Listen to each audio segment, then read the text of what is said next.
माननीय सदस्य जो है गंभीर है, तो सरकार भी इसको गंभीरता से ले रही है, उसके लिए कार्रवाई कर रही है। सभापति महोदय की चिंता माननीय मंत्री जी की गंभीरता पर कहीं कोई प्रश्न नहीं है।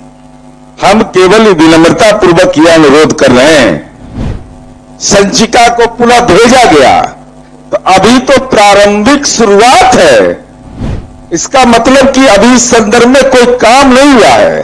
और सभापति महोदय, इसमें परेशानी है, यह हम जानते हैं कि इसका कैडेस्ट्रल सर्वे नहीं हुआ, खतियान नक्शा नहीं उपलब्ध है, भूमि का खतरा, केसरा, रकबा, स्वामित्व, लगान निर्धारण, ये सब परेशानी है। सभापति महोदय, जवाब मिल गया है। हम माननीय मंत्री जी से यह जानना चाहते हैं कि मैंने ध्यानाकर्षण में यह लिखा है कि 29/9/2022 को विधिक परामर्श प्राप्त करने हेतु संचिका विधि विभाग को प्रेषित की गई है। आज है 5 मार्च 2025। जवाब में फिर वही आया है कि विधि विभाग से परामर्श किए जाने हेतु संचिका विधि विभाग पटना को भेजा गया है। सभापति महोदय, दूसरा जो मेरी जानकारी है, ये ऐसा एक मामला है सभापति महोदय, टोपोलैंड का सर्वेक्षित भूमि का, ये बक्सर से लेकर भागलपुर तक का मामला है सभापति महोदय, और लोग इससे परेशान हैं। अब सभापति महोदय, जो मेरी जानकारी है कि प्रिवी काउंसिल AIR 1935 PC 125, इसमें राजस्व विभाग ने विधि विभाग से परामर्श प्राप्त किया। न्यायालय का इस संबंध में निर्देश आया सभापति महोदय कि नदियों के तल को सरकार की संपत्ति मानी जाती है, तो गंगा नदी भी इसी श्रेणी में आता है, अतः वह भूमि निजी संपत्ति नहीं हो सकती। यह न्यायालय का निर्णय आया, तब यह विवाद शुरू हुआ सभापति महोदय। लेकिन इस संबंध में एडवोकेट जनरल की पहले राय आई है, यह सही है कि असर्वेक्षित भूमि है, टोपोलैंड सरकारी भूमि है, लेकिन यह भी निर्देश उन्होंने दिया कि सरकार को अपने स्वामित्व और दखल में लाने का प्रयास करना चाहिए। अब सभापति महोदय, माननीय मंत्री जी का जवाब यह भी है सभापति महोदय कि राजस्व ग्रामों में असर्वेक्षित भूमि को कि विशेष सर्वेक्षण कराए जाने का निर्देश निर्गत है। विशेष सर्वेक्षण का कार्य कब तक पूरा हो जाएगा? फर्स्ट सप्लीमेंट्री, विधि विभाग को अगर राय मांगा गया कि 3 साल हो गया है, क्यों नहीं राय मिल रहा है? और यह सवाल इसलिए महत्वपूर्ण है सभापति महोदय कि विभिन्न विभागों से जुड़ा हुआ है। हम माननीय मंत्री जी से अनुरोध करेंगे, ये बहुत बड़े भूभाग का मामला है जिससे लोग परेशान हैं, तो इसको समग्रता में विभाग को प्राथमिकता के आधार पर एक विस्तृत बैठक करनी चाहिए और इसका बिंदुवार जो समस्या है उसका निवारण क्या हो सकता है। अब वहां जमीन नहीं बिकता सभापति महोदय, अब किसी की बेटी की शादी है, सरकार की सुविधा का लाभ उसको नहीं मिलता है, अब उसका और इस जमींदारी उन्मूलन के समय से ही सब रैयत का दखल कब्जा उस पर रहा सभापति महोदय। ये सवाल जो कॉम्प्लिकेटेड है, लेकिन हम अनुरोध करेंगे कि इसको देर मत करिए।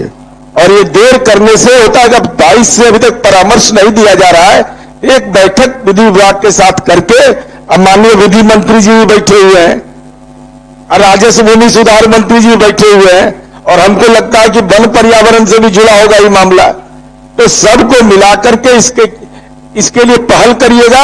और अगर समाधान इसका निकला तो यश मिलेगा आपको, यश सरकार को यश मिलेगा।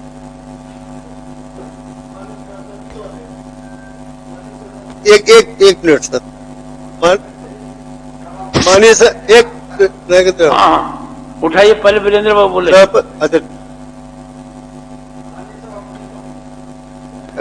माननीय सदस्य नीरज जी ने बहुत ही प्रासंगिक और जनहित का प्रश्न ध्यानाकर्षण किया है।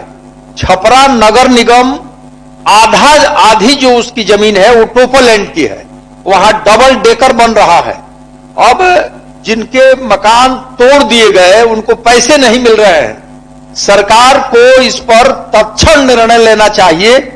यूं ही बिहार में भूमि सुधार नहीं होने के कारण बगल के उत्तर प्रदेश और बंगाल में जो चीजें हो गई हैं वो हमारे यहां नहीं हुआ। वहां आप हमसे ज्यादा जानते हैं माननीय सभापति जी महोदय, उत्तर प्रदेश में तीसरी बार चकबंदी होने जा रही है। वहां खेल का मैदान, सड़क, स्कूल, विद्यालय और आपके यहां के लैंड डिस्प्यूट के ही कारण 70% झगड़े और मुकदमे होते हैं।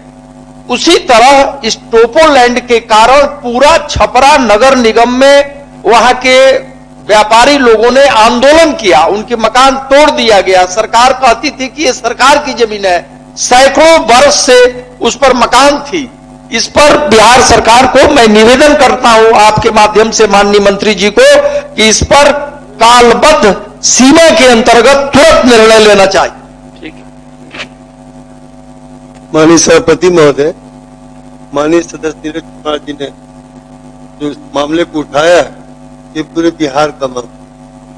मैं व्यक्तिगत रूप से दानापुर के बारे में जानता हूँ, तो वहाँ 5 जो नगर छावनी परिषद के तहत जो वार्ड आते हैं, 5 वार्ड, वो तो सर्वेक्षित है, और बाकी जितना म्युनिसिपल का वार्ड है 22-23 वो असर्वेक्षित, जिसके कारण लोगों को परेशानी होती है।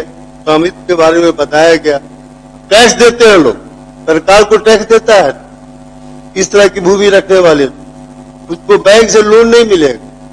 और अभी बताया माननीय सदस्य ने कि उनकी जमीन ले ली जाएगी तो उसका मुआवजा भी नहीं मिलेगा।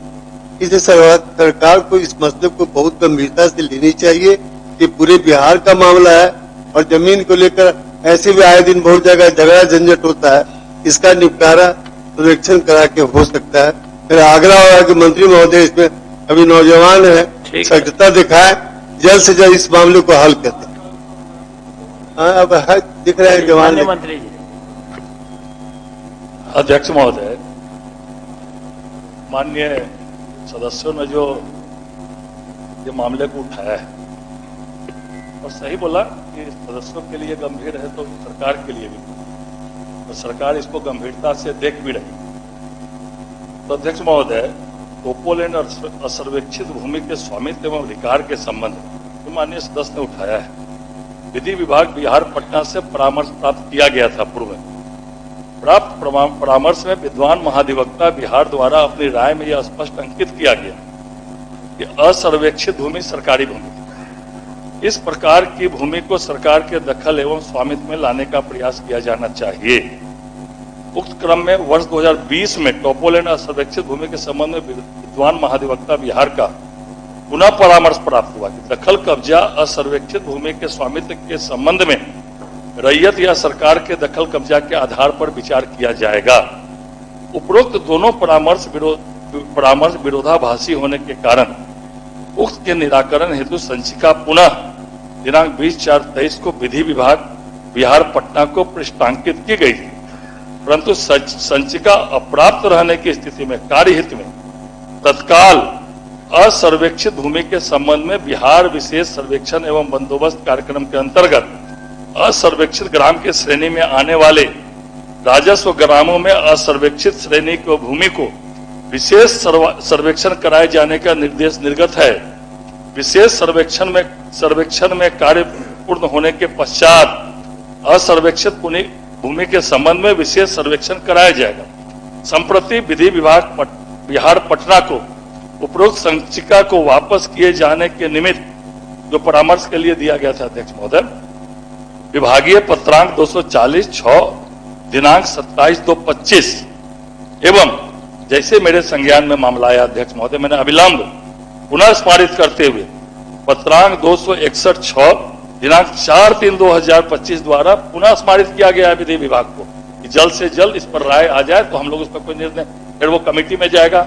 और अध्यक्ष महोदय, पूर्व में पत्रांक 1110 दिनांक 29/2/2024 के द्वारा राज्य के 18 जिलों में ही विशेष सर्वेक्षण एवं बंदोबस्त कार्यक्रम अंतर्गत असर्वेक्षित ग्राम के श्रेणी में आने वाले राजस्व ग्राम में विशेष सर्वेक्षण एवं बंदोबस्त कार्यक्रम किए जाने का निर्देश निर्गत है। मतलब ये जो असर्वेक्षित भूमि है सभापति महोदय, 18 जिलों में ही इसका सर्वेक्षण कार्यक्रम करने का जो आदेश पूर्व में निर्गत था, लेकिन जैसे मेरे संज्ञान में कल आया, मैंने पत्रांक 996 दिनांक 4/2/2025 को राज्य के मतलब तुरंत कल ही सभापति महोदय मैंने निर्देश दिया और पत्र भी निर्गत हो गया कि राज्य के 38 जिलों में, पहले 18 जिले में इसका सर्वेक्षण के लिए निर्देश था, मैंने इसकी पूर्ण समीक्षा की, गहन समीक्षा की, तो कल ही मैंने निर्देश जारी किया है कि राज्य के 38 जिलों में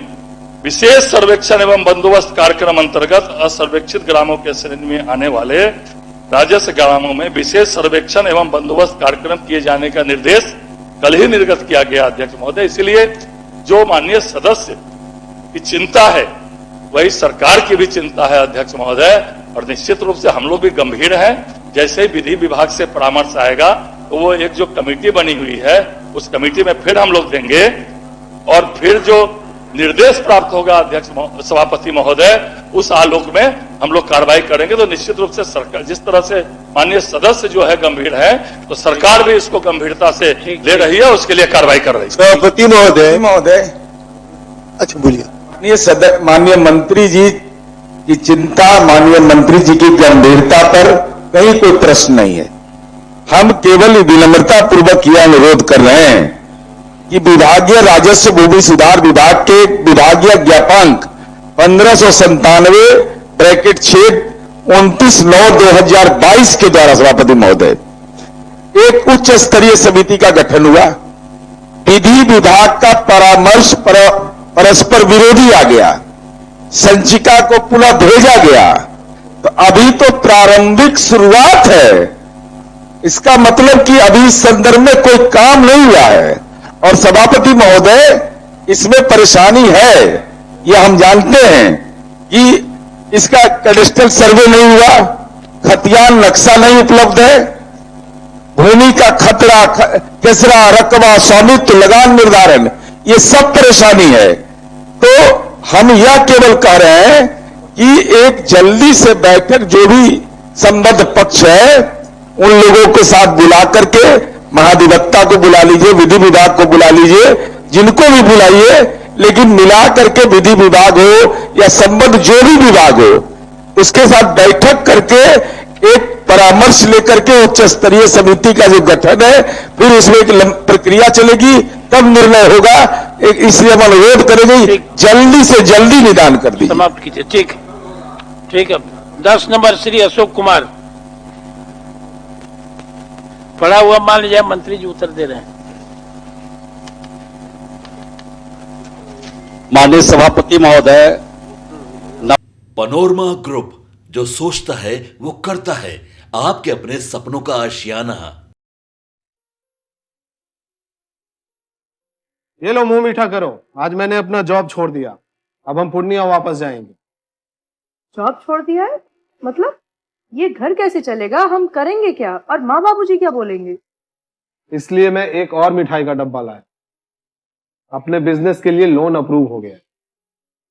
अरे लोन अप्रूव हो गया वो तो ठीक है, लेकिन पूर्णिया में हम रहेंगे कहाँ? अपना घर भी तो नहीं है वहां। इसलिए तो एक और मिठाई का डब्बा अलग से लाया हूं। हमने पूर्णिया में घर ले लिया है, पूर्णिया के ई होम्स पैनोरमा में।